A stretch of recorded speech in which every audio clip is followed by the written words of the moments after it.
주님의 말씀입니다. 이제 마지막 한 주간 남았습니다. 최선을 다해서 힘차게 기도함으로 하나님의 귀한 응답이 우리 가운데 있기를 간절히 소망합니다.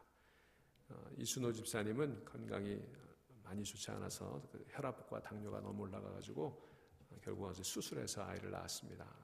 8개월, 2달 더 남았는데 수술할 수밖에 없어서 산모와 아이를 위해서 수술했습니다. 그래도 다행히 잘 수술해서 산모 아이가 다 건강합니다. 여러분 기도해 주셔서 감사하고요. 인큐베이터에서 한 달 정도 이상 있어야 되니까 그 아이가 건강하게 자랄 수 있도록 계속해서 기도해 주시기를 부탁을 드립니다. 성벽을 재건하고 그 이후에 고조되는 이스라엘 백성들의 신앙 부흥 운동 이야기를 우리가 느헤미야서 8장, 9장을 통해서 살펴보고 있습니다. 이 신앙 부흥 운동의 핵심은 이제 백성들이 언약을 갱신하고 서약하는 내용을 기록한 오늘 이 느헤미야서 10장에 오면 그 절정에 이르게 됩니다. 8장에서는 하나님께서 백성들의 마음에 말씀을 사모하는 마음을 주셨어요. 여러분 이번 기회에 말씀을 사모하는 마음 하나님께서 여러분 마음에 주시기를 간절히 바랍니다. 부흥은 말씀의 부흥이에요. 역사적으로 모든 부흥은 다 말씀의 부흥에서부터 시작이 되었어요. 그래서 하나님께서 백성들의 마음에 말씀을 사모하는 마음을 주시니까 백성들이 그 하나님의 마음을 알게 되었어요. 여러분 말씀 앞에 나올 때 하나님의 마음을 알게 되는 것입니다. 말씀은 지식이 아니에요. 하나님의 마음이에요. 그래서 그들은 하나님의 뜻대로 살아가는 기쁨을 회복했던 것입니다. 그게 8장에서 우리가 살펴본 내용이에요. 자, 그 말씀을 깨닫게 된 이들이 9장에 이르면 더 깊은 영적인 세계로 나가기를 원했습니다. 여러분 말씀이 우리 마음에 들어오면요 영적인 갈망이 생겨요. 우리가 말씀이 없으니까 영적인 갈망도 없어지는 거예요. 자, 그런 영적인 갈망을 가지게 되면서 그들은 금식했습니다. 생활 태도를 바꾸었습니다. 그리고 자기 죄를 자복하기 시작했습니다. 하나님의 영이 강력하게 역사하여 모든 백성이 자기의 죄를 먼저 자백하고 자기 조상들의 죄까지도 함께 고백했습니다. 여러분 우리 안에 이런 회개 운동이 일어날 수 있기를 바랍니다. 회개의 영을 하나님께서 주셔야 되는 거예요. 자, 그렇게 하나님의 영이 강력하게 역사할 때 일어난 일들이 어떤 일이었습니까? 바로 하나님과 새롭게 견고한 언약을 세우게 된 것입니다. 이스라엘은 언약의 백성이었어요. 근데 그 언약을 잃어버리고 살았어요. 이제 하나님과 언약을 새롭게 세우겠다. 그게 그들의 마음이었어요. 9장 38절을 보실까요? 우리가 이 모든 일로 말미암아는 하나님께서 말씀을 주시고 또 회개의 영을 주셨던 그 모든 일들을 얘기하는 거죠. 영적 부흥이 일어났던 것을 얘기하는 거예요. 우리가 이 모든 일로 말미암아 이제 견고한 언약을 세워 잃어버렸던 언약을 회복하는 거예요. 그 견고한 언약을 세워 기록하고, 여러분 기록하는 게 참 중요해요. 그냥 생각만 하고 스쳐버리는 것이 아니라 기록하는 일이 중요해요. 기록하고 그 다음에 우리의 방백들과 레위 사람들과 제사장들이 다 인봉하나이다 하였느니라 그랬습니다. 인봉했어요. 도장을 찍었다는 얘기예요. 서명을 했다는 얘기예요. 여러분 죄를 철저하게 고백한 자들에게는 위대한 결단이 요구됩니다. 더 확실한 것이 필요한 것입니다. 그들은 헌신의 작정서에 서명 날인하고 있는 거예요. 하나님의 말씀대로 살겠다고 언약서를 세워 기록하고 거기 자필로 서명 날인을 한 것입니다. 과거의 죄를 회개하는 것에서 만족하지 않고 새로운 삶에 헌신하는 그런 결단을 했던 거예요. 이대로는 살 수 없다. 이 수준에서 머무를 수 없다고 하는 것이었습니다. 여러분 이 결단이 우리 가운데 있기를 바랍니다. 이대로는 살 수 없잖아요. 그냥 이렇게 밍밍하게 신앙생활할 수 없잖아요. 그저 하던 대로만 할 수는 없는 거 아니겠습니까? 여러분 다르게 살 수 있게 되기를 주의 이름으로 축원합니다. 우리 가정이 달라져야 되고 내 신앙생활이 달라져야 되고 우리 자녀들의 삶이 달라져야 되고 우리 교회가 새로워져야 되는 것입니다. 우리가 이 특별 새벽 기도하는 거 이대로 살 수 없기 때문에 그래요. 이 수준에서 머물러 있어서는 안 되는 것이기 때문입니다. 그들은 이대로 살 수 없다. 이 수준에서 머무를 수 없다. 강한 결단을 이 언약의 갱신을 통해 이루었던 것입니다. 여러분 회개는요 단순한 후회의 감정이 아니에요. 왜 그랬을까? 그렇게 하지 말걸. 후회의 감정이 아니에요. 새로운 삶에 대한 결단입니다. 그래서 회개는요 뒤를 돌아보는 게 아니라 앞을 보는 게 회개예요. 근데 우리는 회개하면서 자꾸 뒤만 보고 그치니까 그 뒤를 자꾸 반복하게 되지 않습니까? 여러분 이번 기도회를 통해서 앞을 내다보는 새로운 삶의 결단이 이루어지는 회개가 있기를 주의 이름으로 축원합니다. 언약에 갱신이 있었어요. 새 언약을 마음의 돌에 새겼어요. 신비에 새겼던 것입니다. 여러분, 이 새벽 기도가 끝날 때쯤 새로운 언약이 여러분의 신비에 새겨질 수 있기를 간절히 바랍니다. 자, 그렇게 다 제사장들과 지도자들이 인봉했다. 그 언약에 서명했어요. 사인했어요.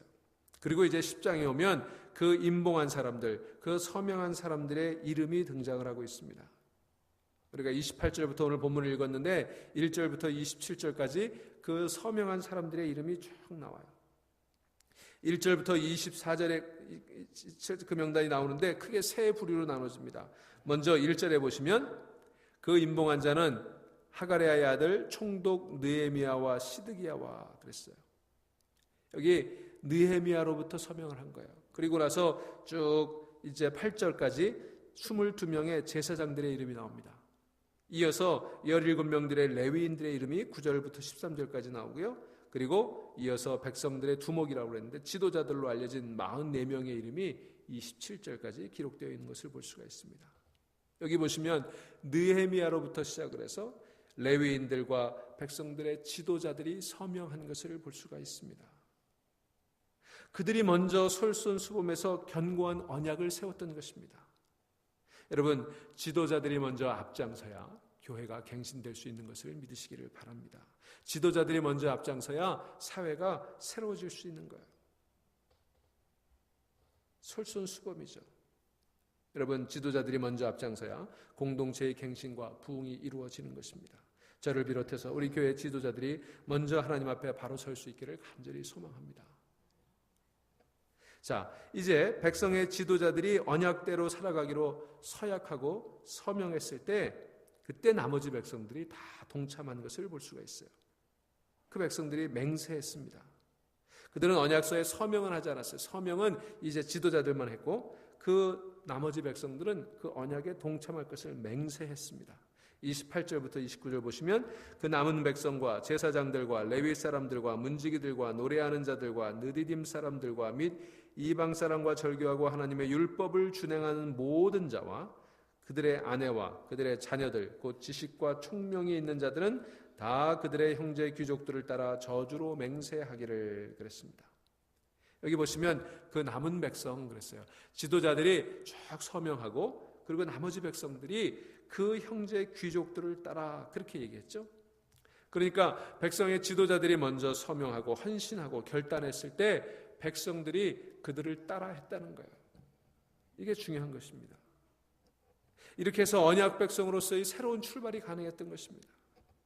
여러분, 지도자들의 모습이 얼마나 중요한지를 다시 보여주는 대목이라고 할 수 있어요.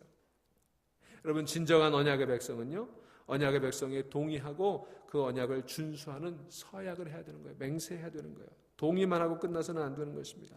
우리가 동의는 얼마나 잘합니까? 우리가 얼마나 잘 알고 있습니까? 언약을 알고 동의하는 게 중요한 게 아니에요. 그것을 삶을 돌이켜 준수하는 게 필요한 거죠. 하나님의 말씀대로 살아가려고 몸부림치는 자가 언약의 백성인 줄로 믿으시기를 바랍니다. 말씀대로 살기를 몸부림하는 여러분 되시기를 바랍니다. 그냥 되는 거 아니에요. 몸부림하지 않으면 안 되는 거예요. 여러분, 말씀대로 사는 게 얼마나 어렵습니까? 자, 또 한 가지 특이한 것은요, 여기 언약의 맹세의 지도자들뿐만 아니라 심지어 문지기들과 느디딤 사람들 같은 비천한 계급들도 다 참여했다는 거예요. 또한 되게 공개적인 행사에서 제외되기 일쑤였던 여자들과 아이들, 여기 보니까 아내들과 자녀들이라고 되어 있는데요, 그 여자들과 자녀들까지도 다 참여했다는 사실이에요. 그야말로 범민족적인 참여가 이루어졌다는 것을 의미하고 있습니다. 여러분, 이게 교회의 모습이어야 될 줄로 믿습니다. 지도자들과 모든 교인들과 그리고 어린이들과 모든 사람들이 다 참여하는 일, 그게 교회의 모습이에요. 누구나 다 참여할 수 있어야 되는 것입니다. 누구나 다 참여해야 되는 거예요. 자, 여기 29절에 보면 다 맹세하기를 그랬어요. 다 맹세했어요. 한두 사람이 아니에요. 모든 사람 안에 부흥의 모습이 일어났던 것을 볼 수가 있습니다. 백성들이 한 마음이 된 거예요. 여러분, 교회는 한 마음이 되어야 합니다. 우리가 이렇게 기도하면서 한 마음 될 수 있기를 간절히 소망합니다. 다 맹세할 수 있게 되기를 주의 이름으로 축원합니다. 여기 또 보시면 지식과 총명이 있는 자라는 표현이 있어요. 여러분, 누가 지식과 총명이 있는 자일까요? 오늘날 교회 안에 세상의 지식과 세상의 총명으로 하나님을 아는 지식을 업신여기는 풍조들이 얼마나 많이 있습니까? 세상 죄악과 쾌락을 즐기면서도 자기들이 총명하다고 착각하는 사람들이 얼마나 많이 있어요. 공부 많이 하고 학위를 가지고 있으면 총명한 것입니까? 책을 많이 읽고 지식이 많으면 총명한 것입니까? 오늘 여기 보면 총명한 사람들이 누가 총명하다고 그래요? 하나님의 말씀대로 살기로 결단한 사람들을 지식과 총명한 자다 그랬어요. 여러분, 하나님의 율법을 준행하는 여러분들이 총명한 자인 줄로 믿으시기를 바랍니다. 그런 총명이 우리 가운데 있어야 되는 거예요. 여호와를 경외하는 것이 지식의 근본이라고 하지 않았습니까? 하나님의 말씀을 통해 지식과 총명이 있는 자로 인정받을 수 있는 여러분 다 되시기를 주의 이름으로 축원합니다. 자, 그들이 이제 하나님의 율법을 준행하기로 작정한 총명하고 지식이 있는 이 자들이 다 어떻게 했어요? 맹세했어요. 뭐라고 맹세합니까? 저주로 맹세했다. 그렇게 얘기하고 있습니다. 이 말은 언약대로 삶을 준수하고 그 삶을 변화시키지 않으면 저주를 받을 각오를 하겠다라고 하는 굳은 맹세를 보여준 거예요. 이 고대 근동에서는요, 언약서에 항상 축복과 저주가 함께 기록되어 있는 것을 볼 수가 있습니다. 언약을 준수할 때는 축복이 임하고, 그리고 그 언약을 어길 때는 저주가 임할 것이다. 그게 신명기 28장 이후로 끊임없이 우리에게 얘기해주고 있는 바 아니겠습니까? 그래서 여호수아가 가나안 땅에 입성했을 때 그리심산과 에발산 그 사이에서 축복과 저주를 선포했던 거예요. 오늘 여기 백성들이 저주로 맹세했다는 말은 내가 반드시 이 언약을 지켜내겠다는 굳은 의지의 표현이었던 것입니다. 여러분, 이런 굳은 의지가 여러분 가운데 있기를 간절히 소망합니다. 내가 하나님 말씀 떠나면 그것이 저주다. 내가 하나님 말씀 따라 살지 않으면 그것이 저주다. 여러분, 이 마음 여러분 가질 수 있기를 간절히 바랍니다. 자, 그렇게 저들이 맹세한 내용이 뭘까? 오늘 우리가 읽은 28절부터 39절에 그 맹세의 내용들이 나와 있어요. 뭘 서약했는지. 그 맹세한 내용들은 세 가지로 요약해 볼 수가 있습니다. 첫째는요, 이방인과 통혼하지 않겠다고 하는 것이었고요. 둘째는 안식일과 안식년을 지키겠다는 것이었습니다. 그리고 마지막으로 우리가 하나님의 전을 버려두지 아니하리라 그랬어요. 여기 30절 말씀 보실까요? 우리의 딸들을 이 땅 백성에게 주지 아니하고 우리의 아들들을 위하여 그들의 딸들을 데려오지 아니하며 그랬습니다. 이방인과 통혼하지 않겠다는 이 맹세는요, 굉장히 중요한 거예요. 이건 단순히 이 이스라엘 백성들의 혈통의 우월성이나 배타성을 얘기하는 거 아니에요. 우리는 우리끼리만 살아가겠다, 그런 얘기를 의미하는 것은 아닙니다. 신앙의 순수성을 지키겠다는 그런 다짐이었습니다. 믿음의 순결을 더럽히지 않겠다는 그런 다짐이었습니다. 이방신들과 섞이지 않겠다는 그런 다짐이었던 것입니다. 그러니까 혈통의 순수성이 아니라 신앙과 영혼의 순수성을 의미하는 것입니다. 사랑하는 여러분, 오늘날 얼마나 많은 사람들이 믿음의 순결을 잃어버리고 있습니까? 우리 믿음의 순수성을 잃어버리고 오늘 믿음이 오염되고 가고 있지 않습니까? 여러분, 믿음의 순수성, 신앙의 순결을 지키는 여러분들 다 될 수 있기를 주의 이름으로 축원합니다. 우리가 그걸 다짐해야 되는 거예요. 두 번째는 안식일과 안식년을 철저히 지키겠다 그랬습니다. 31절에 혹시 이 땅 백성이 안식일에 물품이나 온갖 곡물을 가져다가 팔려고 할지라도 우리가 안식일이나 성일에는 그들에게서 사지 않겠고 일곱째 해마다 땅을 쉬게 하고 모든 빛을 탕감하리라 하였고 그랬어요. 자, 안식일을 지키고 안식년을 준수하겠다고 다짐했던 것입니다. 여러분, 안식일과 안식년의 준수는 하나님께서 세상을 주관하고 계신다는 것에 대한 확고한 신앙 고백이에요. 우리가 왜 안식일을 지킵니까? 이 세상은 하나님이 다스리고 계신다고 하는 것에 대한 고백으로 안식일을 지키는 거예요. 여러분, 복음성가 중에 He's got the whole world in his hand라는 노래 있어요. 혹시 아시죠? He's got the whole world in his hand 하는 그런 노래. 하나님께서 그 손에 온 세상을 붙들고 계시다, 그런 고백이에요.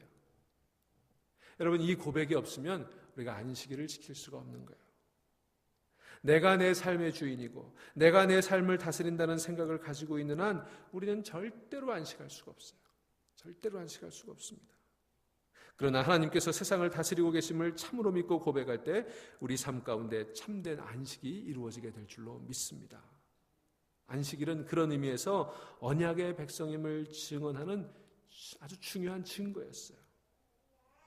그리고 이 안식일은 선지자들의 책망 가운데 늘 1순위를 차지했던 것을 기억해야 되는 것입니다. 여러분의 삶을 하나님이 붙들고 계십니다. 이 세상을 하나님이 그 손에 붙잡고 계십니다. 그러므로 우리는 하나님께 모든 것들을 맡기고 하나님 안에서 참된 평안과 안식을 누려야 될 줄로 믿습니다.